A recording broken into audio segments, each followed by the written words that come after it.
October చివరి నాటికి స్థానిక సంస్థల ఎన్నికలు ముగియకపోతే కేంద్రం నుంచి వచ్చే భారీ నిధులు రాకుండా పోతాయని చెప్పి రాష్ట్ర ప్రభుత్వం అండ్ రాష్ట్ర ఎన్నికల సంఘం కూడా ఖచ్చితంగా లేట్ అయింది. ఇప్పటికే ఎన్నికలు ముగించేయాలి అని చెప్పి వాళ్ళు దానికి సంబంధించి కార్యాచరణ అయితే మొదలెట్టారు.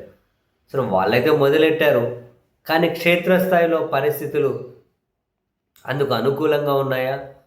ఎన్నికలు వీళ్ళు అనుకున్నట్లు జరుగుతాయా అని అంటే చాలా ప్రశ్నలకు సమాధానాలు దొరకాల్సి ఉంది. ఒకవైపు పంచాయతీలో 34% బీసీలకు రిజర్వేషన్లు అంటూ ప్రభుత్వం ఒక జీవో ఇచ్చింది.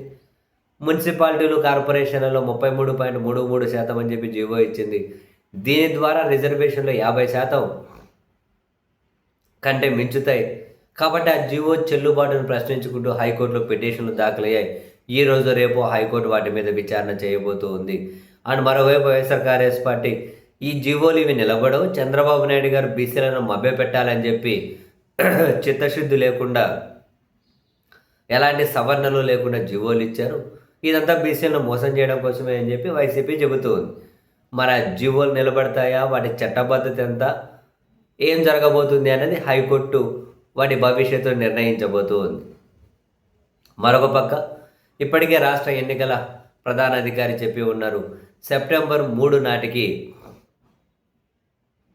అన్నీ ఎన్నికలు ఎప్పుడైనా నిర్వహించే విధంగా ఓటర్ల జాబితాను సిద్ధం చేసి ఉంచాలి అని.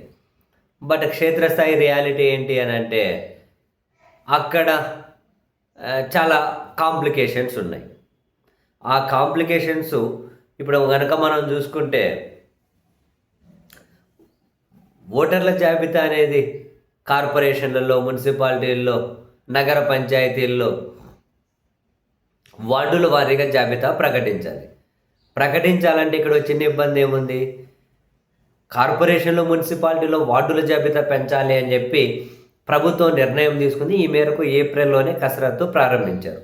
అయితే దాదాపు 23 మున్సిపల్ కార్పొరేషన్లలో ఆ పట్టణ సమీప గ్రామాలను ఇందులో కలపడాన్ని ఛాలెంజ్ చేసుకుంటూ ఇప్పటికే హైకోర్టులో కేసులు నడుస్తూ ఉన్నాయి.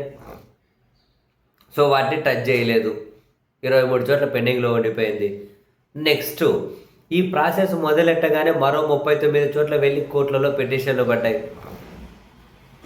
అవి విచారణలో ఉన్నాయి.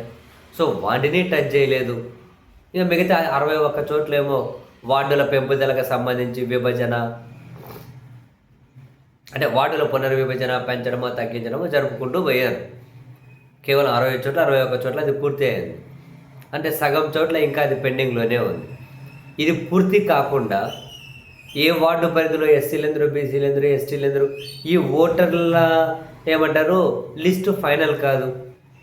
ఓటర్ల లిస్టు ఫైనల్ కాకుండా మరి ఏ విధంగా రిజర్వేషన్ని ఖరారు చేస్తాము అన్నది అధికారులు తలలు పట్టుకుంటూ ఉన్నారు.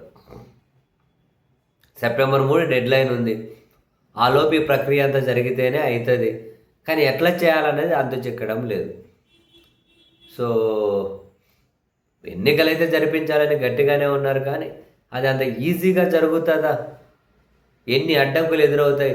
అసలు ఎన్ని చోట్ల ఎన్నికలు జరిపించగలుగుతారు? ఇవన్నీ చాలా $1 మిలియన్ ప్రశ్నలే. బహుశా రాబోయే వారం రోజుల్లో దీనికి సమాధానం దొరుకుతుందేమో చూడాలి. మరీ ముఖ్యంగా రిజర్వేషన్ల అంశం మీద హైకోర్టు ఎలా స్పందిస్తుంది అన్నది ఇంట్రెస్టింగ్.